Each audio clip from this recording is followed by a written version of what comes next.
إن الله وملائكته يصلون على النبي يا أيها الذين آمنوا صلوا عليه وسلموا تسليما. أعوذ بالله من الشيطان الرجيم. بسم الله الرحمن الرحيم. اللهم انطقني بالهدى وألهمني التقوى ووفقني للتي هي أزكى. اللهم أخرجنا من ظلمات الوهم وأكرمنا بنور الفهم وافتح علينا أبواب رحمتك وانشر علينا خزائن علومك برحمتك يا أرحم الراحمين. وصل اللهم على سيدنا ونبينا محمد وعلى آله الطيبين الطاهرين. Respected brothers, respected sisters, Assalamu alaikum wa rahmatullahi wa barakatuh. قال الله الحكيم في كتابه الكريم: أعوذ بالله من الشيطان الرجيم. بسم الله الرحمن الرحيم. ثم قست قلوبكم من بعد ذلك فهي كالحجارة أو أشد قسوة وإن من الحجارة لما يتفجر منه الأنهار وإن منها لما يشقق فيخرج منه الماء وإن منها لما يهبط من خشية الله وما الله بغافل عما تعملون. Then your hearts hardened after that, so they are like stones or even harder. For there are some stones from which streams gush forth, and there are some of them that split and water issues from them.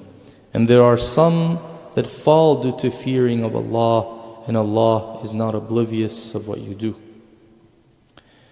Humans can be inflicted with two types of diseases.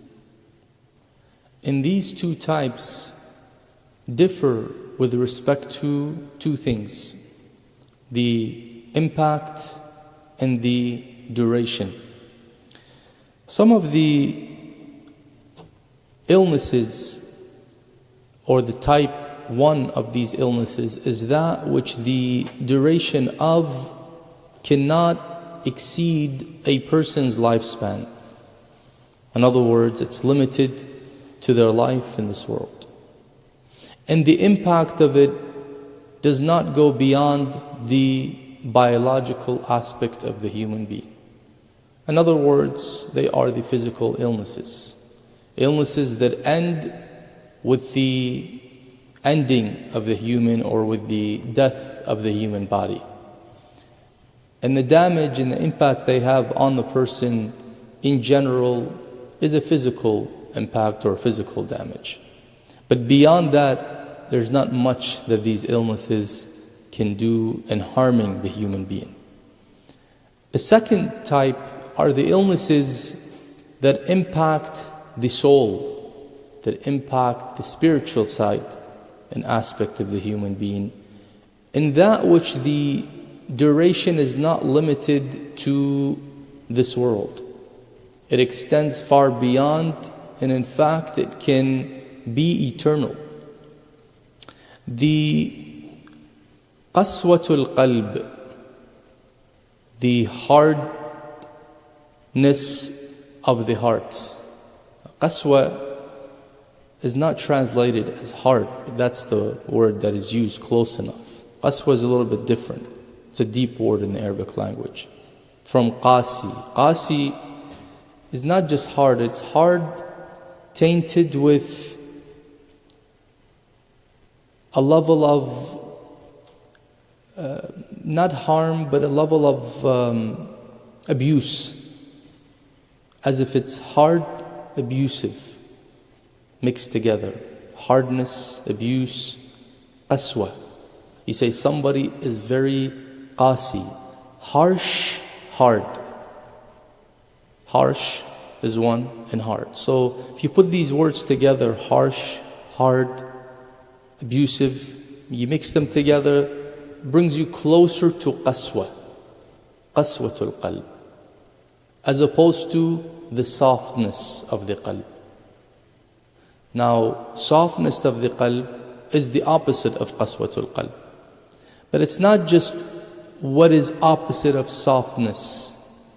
We're not looking at the physical aspect here, and we're not looking at a literal meaning of hard.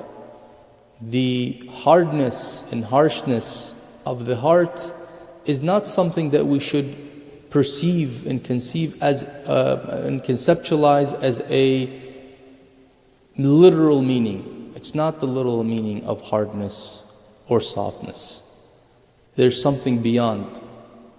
It is an illness that prevents the heart from seeing the truth. It is an illness that causes the heart to act in a vicious way. Does the heart act? Yes. There are actions of the jawarih, the actions of our limbs, and then there's actions of jawanih, which are the acts of the qalb, af'alul qulub. Envy is not an act of the limbs. Yes, the limbs can translate envy, but envy initially is the act of the heart. So a heart that is hardened is a heart that is envious, a heart that is ungrateful, a heart that is arrogant. In other words, if we want to define qaswatul qalb, we say it is the heart that is inflicted with moral vices. A heart that is not sound, salim. Salim is a sound heart. Qasi is the opposite of that, a sick heart, a harsh, hard. Any word that comes to mind that can explain and describe that this heart is unhealthy spiritually. And of course, we're not talking about the cardiovascular system, we're talking about the spiritual heart. The spiritual heart, which represents the center of the human being, that which is considered the pivotal aspects of the human being, that which is considered the core of the human identity, the qalb. Qalbul insan is the insan himself. Sometimes they refer to qalb as the nafs of the insan. Qalb, nafs, ruh, these are all different aspects to one reality. You don't have a heart and then you have a nafs and then you have a aql. No, it's all one reality but has different aspects. The reason why we imagine that they are different and that they vary is because we are so accustomed to our biological and physical aspect. When you tell me heart, I say, okay, this is the heart. You tell me aql, I look here and I say, okay, so mind is here, heart is here. But the spiritual meaning of heart and mind and nafs is all one, because a nafs is not a composite. Your real you, your spiritual side, is not composed. Your physical side is composed of different organs, but your spirit is not composed of organs. Hence, it's not correct to say the spirit has a heart, the spirit has a nafs, the spirit has a aql, the spirit has so on and so forth. It is one simple reality that has various aspects. So this marad, or this disease, maradu qaswatil qalb, is often diagnosed through the symptoms. You don't go to the doctor and they, put you under some type of testing. They tell you have, marad al-qalb. This is a spiritual disease. This cannot be detected via technology or via lab work or via anything. This is detected through the symptoms. The symptoms that a person experiences, first and foremost, or that others who have strong foresight and can see the behavior of that person to gauge whether they are inflicted with this disease or not. I'll mention some of the symptoms. One of the main prominent symptoms that we should look for within ourselves when we want to diagnose whether our hearts, our spiritual hearts, are inflicted with this marad or this illness of qaswa or not, is aversion towards acts of worship. Idbar, aversion. Now, idbar can happen. Even the righteous can experience idbar. We're not talking about moments of idbar, aversion. We're talking about constant aversion. Sometimes you don't feel too excited to get up and offer salah or sit for some type of act of worship or engage in dhikr. Not that you don't like it, it's just that you're down for that moment.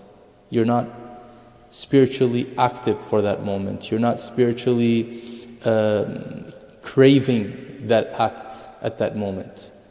Just how sometimes, we have the craving to eat and sometimes we don't feel like eating. But if somebody's always reluctant to eating, somebody's always not in the mood to eat, what do we say? There's a problem. You need to go to the doctor. It is normal to feel that you don't want to eat. Alaykum as-salam wa rahmatullah. That you don't want to eat, for example, now, or for a day because you're sad, because of something, because of anything. But it's not normal that someone says, I never feel like eating. I eat by force. They have to, place the food down my throat or push it down my throat. Before that, I won't eat it.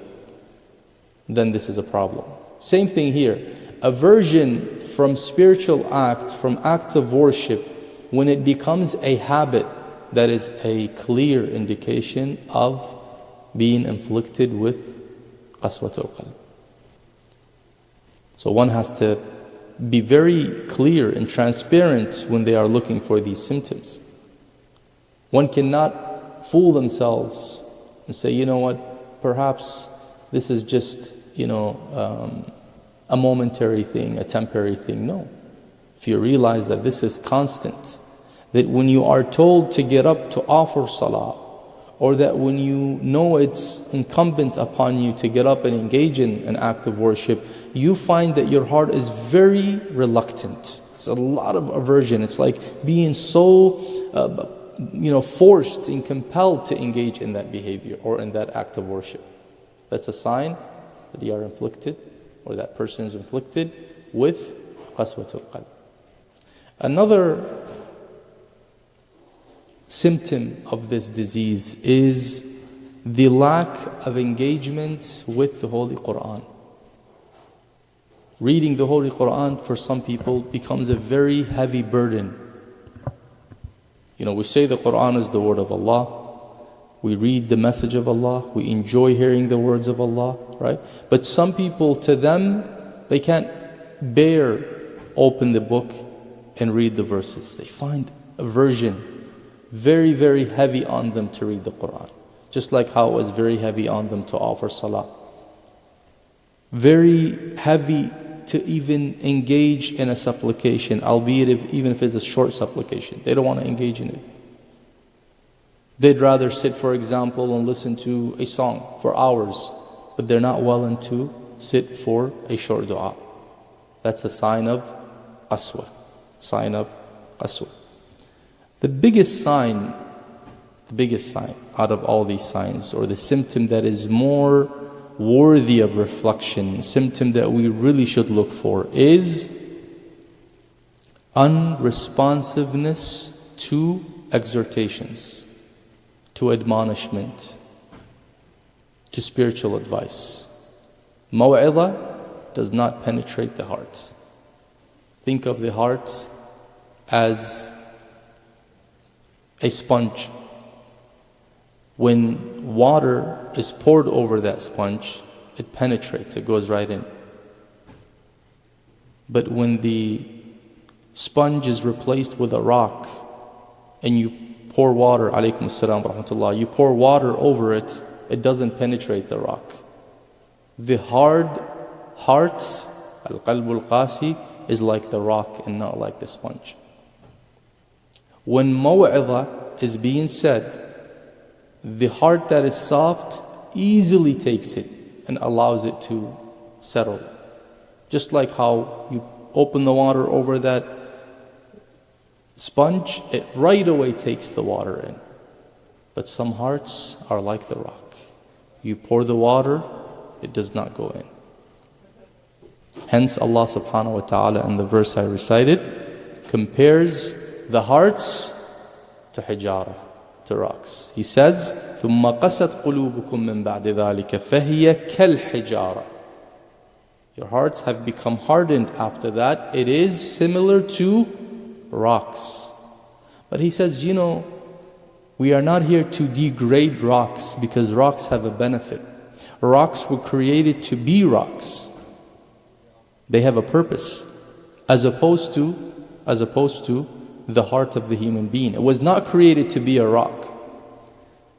See, when something in the universe or in the world of existence takes the role of something else, then we have a disorder in the world of creation.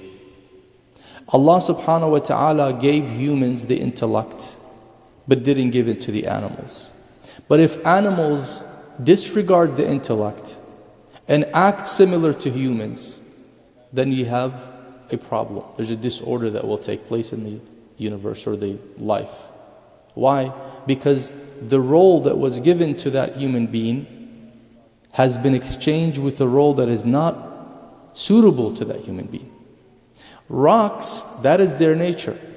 That is their nature. You need them to build, you need them for many other reasons, and they have reached their perfection when they are used in their proper use.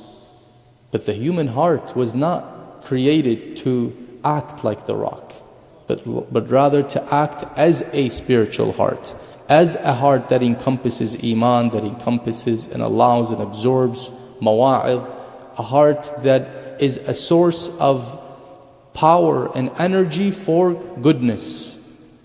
Think of it as the engine that moves the car. It is the engine that moves the human towards perfection. That is the sole purpose of the heart. It absorbs iman, it absorbs the moral virtues, and then sends the energy and sends the power and outsources the rest of the limbs. The human limbs receive their power from that main source, which is the heart. But if that main source has no power or has the opposite energy, the negative power, then it will source out all that which is negative and destructive. ثم قست قلوبكم من بعد ذلك فهي كالحجارة. Hence you find when some of the people in history were admonished by the Anbiya, instead of taking the admonishment, what do? They turn against the Anbiya. Ibrahim ala nabina wa alihi wa ala ali Ibrahim at-tahiyya wa salam, when he admonished his people and tried numerous methods to convince them that they cannot worship idols, what was their response? They threw him in the fire. As opposed to feeling softness in their hearts and feeling remorseful and regretful and admitting that they are wrong, they went and attacked him and tried to kill him. Why? Because the hearts are hardened. They're not receptive to maw'idah. Umar ibn Sa'ad, for example, another example that we always use. The people who were on his side in Karbala, how many sermons did Imam Hussein deliver on the day of Ashura? 2, 3, less more. And they were very powerful sermons. They came out from the bottom of Imam Hussein's heart. They're not just words, they were powerful words of someone like Al-Imam Hussein alayhi salam. But what happened to that army? Did they pay any heed to it? Did they feel affected by it? No. Is it because the maw'idah was weak? No. The maw'idah was powerful. But it was basically like raining over concrete. You'll never expect concrete to grow plants. No matter how much rain, no matter how much sun. So can you blame the sun or the rain for not producing or allowing the plants to come out? No. Concrete is not going to give you that effect. You need fertile soil. These hearts were like concrete. And it's not a simile that I am making, it's the Quran. Kal hijara, just like the rock. But some people, as soon as they hear one word, it only takes one word, it right away inspires them to react. One word. Bishr al-Hafi heard just one word.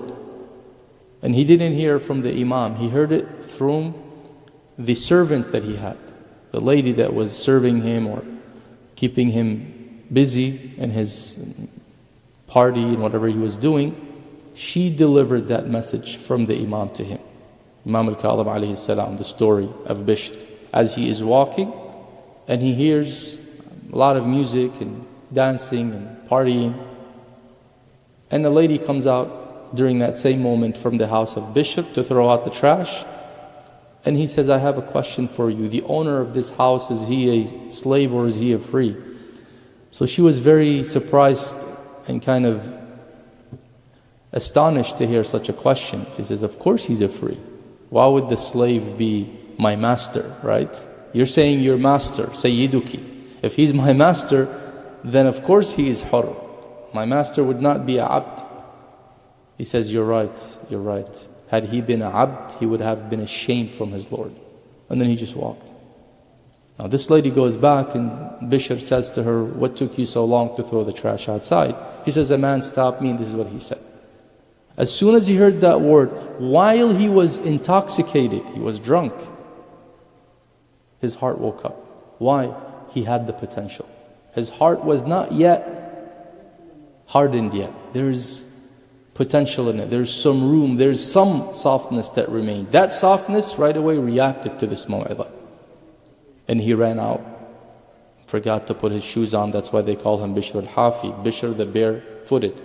And he ran, alaykum as-salam wa rahmatullah, and reached the Imam and repented. And what happened to Bishr? He became one of the ubbad and zuhad and righteous people. After being a person who holds parties, who drinks khamr, who does all the wrong things, now he turns into a righteous and a servant of Allah subhanahu wa ta'ala who is humble and sincere in his servitude. What are some of the cures to the spiritual hearts that is hardened? And this varies. Some people might have a degree of qaswa. Some people might have 2 degrees, 3 degrees. People vary as to how soft or how hard their hearts are. But what are the prophetic recommendations? Number 1, what we find in Tanbih al-Khawatir by Warram al-Hilli from the 6th Hijri century. He reports in his book, Tanbih al-Khawatir, a hadith which he attributes to the Holy Prophet, peace and blessing be upon him and his progeny, in which he says, جَلَاءُ هَذِهِ الْقُلُوبِ ذِكْرُ اللَّهِ وَتِلَاوَةُ الْقُرْآنِ. He says the cleansing, the polishing of these hearts is done through the remembrance of Allah and the reciting of the Holy Quran. Now, we have to keep in mind, just reading the Quran, just saying and mentioning the name of Allah by itself does not have the desired effect, or will not give us the desired effect. Because there are people whose hearts were hardened, still engaged in the dhikr of Allah, still recited the Quran, but it doesn't do much to them. Why? Because the recital of these holy words of Allah subhanahu wa ta'ala, reciting the verses, mentioning the name of Allah, has to be done with a specific mindset.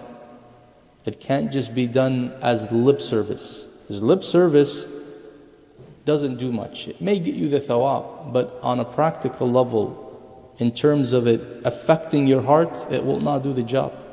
It has to be done in a specific mindset. That mindset is to be aware and to be mindful of why you're saying this dhikr and what you are saying in it. If you give me some language that I don't understand, you give me phrases in Spanish that I don't understand, or French, and you say recite this, it's not going to have the same effect as if I understand what I am reciting. So oftentimes when we engage in reciting of the Quran or engage in some adhkar, we forget to contemplate on the meaning so that we feel the meaning as we are reciting it, so that the heart can receive. You know, sometimes you read poetry that you understand in your own language, Because you understand it and it's so powerful, it moves you. And sometimes you read poetry that is from a language that you don't understand, or it's in your language but words that you can't understand, it doesn't move you. As if you're just reading a newspaper. What's the difference? The difference is the understanding. As long as you can fathom and comprehend and understand the meaning, then yes, now you are on your way to penetrating the heart with these meanings and allowing it to soften. But doing this while insisting on sin will not do the job. We have what's called a muqtadi and we have mani'. For anything to take place, for any effect to take place, you have to bring forth the muqtadi, and I'll explain what that means, and take away the mani'. Muqtadi is that which has the potential to give the effect. Let's say it is the part of the cause, not the full cause. Part of the cause is the muqtadi. Mani' is the obstacle. Anytime you want an effect to take place, you have to offer the cause or part of the cause, and you have to remove the obstacle. The very famous example they use is to burn a piece of paper. They say fire has the potential to burn. So if I said, burn the paper for me, well, you need the paper, and then you bring the fire. If the fire is here and the paper is here, will the paper be burnt? No. So the first condition is that the fire has to be close to the paper. Second condition, you have to remove the mawani'. Alaykum salam. What is the mawani' or mani'? Mani' is the obstacle. The obstacle is wetness. If I have a wet paper, I soak the paper in water, and now I bring the paper near the fire and I try to burn. Will it burn? Will it catch on fire? No. Is it because the fire doesn't burn? No. Is it because the paper doesn't have the potential to be burned? No. It's because there's an obstacle. Alaykum salam. And the obstacle is the wetness of the paper. So when I come and recite the Holy Quran and I am mindful, and I recite adhkar and I am mindful of it, but with that I'm insisting on sin, it's as if I'm offering the fire and I'm bringing a paper, but the paper is here and the fire is here. Nothing will happen. I have the best fire, but it's very far from the paper. Or the paper is close, but the paper is wet. So sinful behavior is an impediment and it is an obstacle that stands in the way of allowing the word of Allah to soften the heart.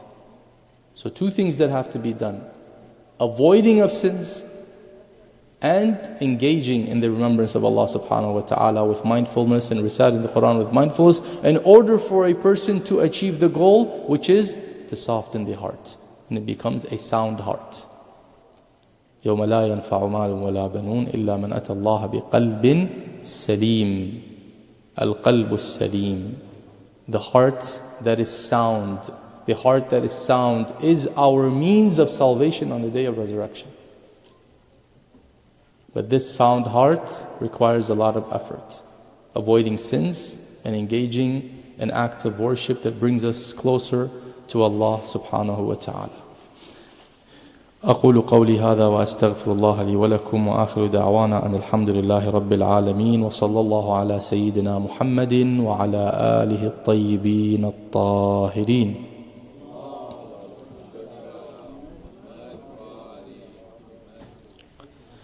We have some time, inshallah, to receive your questions. Go ahead, Hajj. Assalamu alaikum. Alaykum assalam wa rahmatullah. So we described it as a disease, then the question becomes, is it a disease that you're born with, or the environment has an effect in making your heart be, qasi al-qalb, or... Ahsan. Qaswatul qalb, is it an inherent disease? Is a person born with qaswatul qalb? Now, there are people that are born with what we call the potential to have a specific vice or have a specific virtue. Qaswatul qalb is not something that a person is born with. nor is there a potential for it in general. Every human is born with a pure heart that has the potential to be hardened or to remain soft. So by default, when a baby is born, when an infant is born, their spiritual heart is soft. They're not born with a hardened heart. Allah subhanahu wa ta'ala creates us ala al-fitra as-salima, the pure fitra, the fitra of tawheed. Hence we have a hadith that is attributed to the Holy Prophet in which he says, كُلُّ مَوْلُودٍ يُولَدُ عَلَى الْفِطْرَةِ. Every newborn is born with fitra. However, his parents are what change him into this faith or that faith. The parents, the surrounding environment is what causes this heart to become rigid, become harsh, become hard, and therefore it becomes a unhealthy heart, spiritual heart. So environment, yes, but not just the environment, the person's own behavior. When that person reaches bulugh and they engage in sin and they are engaged in their ignorance and they're not gaining or seeking any form of knowledge or any form of rectification and reforming of themselves, of course that heart will become hard and hard until the point where it would have no hope, alaykum salam, of it going back to its original position.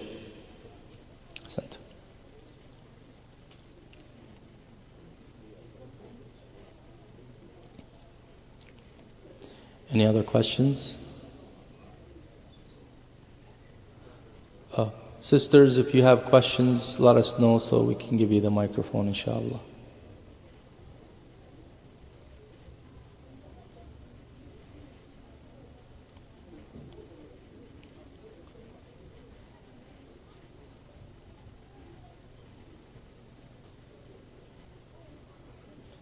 If you guys have questions back there, let us know. We can give you the microphone, inshallah. You have a question? I think they might have a question on the other side, yeah.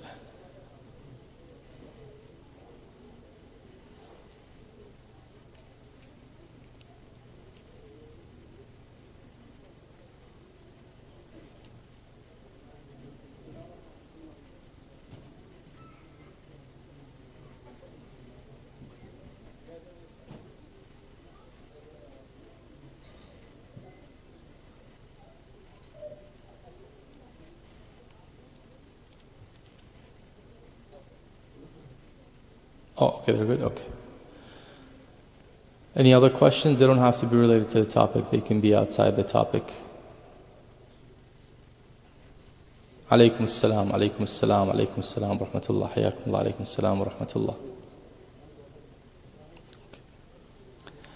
With respect to Zakat al-Fitra, for those who are wondering what the amount this year is, usually Zakat al-Fitra is not based on a monetary value. It's the equivalent of the common food.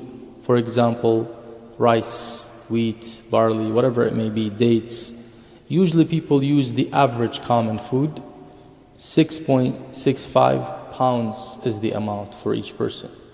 Now 6.65 pounds, depending on where you take out the zakah. If you take it out here in the United States, it's between $10 to $12. Generally, $10 average would buy you 6.65 pounds of rice, for example.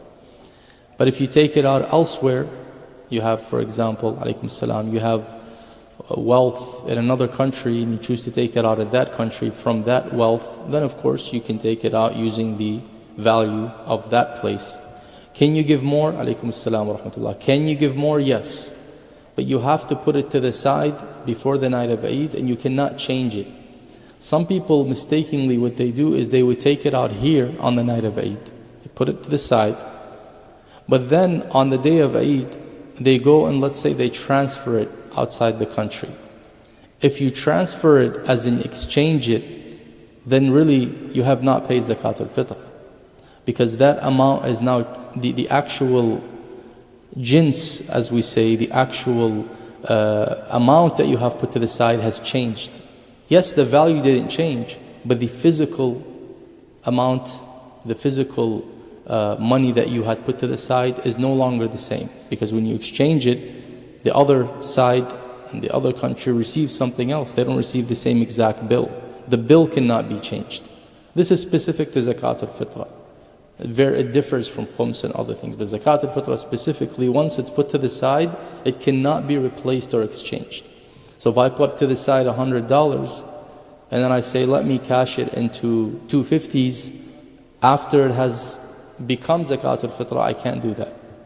So therefore, if you have the intention to send zakah overseas, abroad, then you need to send it as a amana first, send it before time.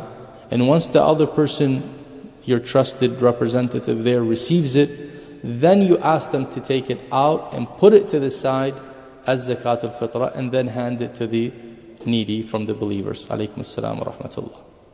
So this is something important to keep in mind. There are some organizations that receive zakat al-fitra. There are organizations, Islamic Shia organizations, that receive zakat al-fitra. When you give them zakat al-fitra, what would your intention be? Your intention is not that I'm giving zakat al-fitra. Your intention is that I am entrusting this amount that I just submitted online, for example, via my credit card or debit card. I am trusting this amount with this organization, and I am delegating them to take it out on my behalf and my family's behalf on a day of Eid.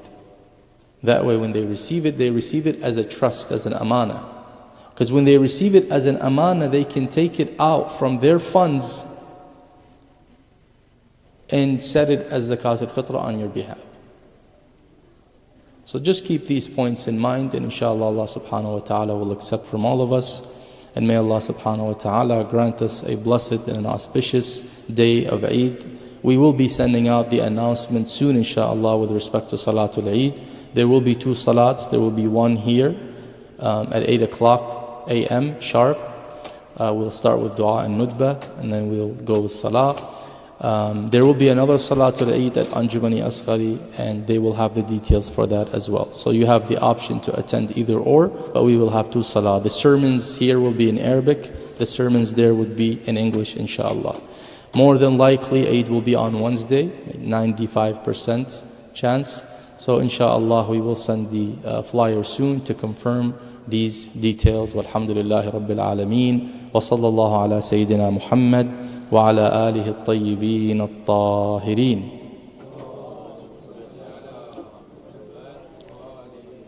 We have a few minutes before Adhan, so we can get prepared inshallah. Thank you.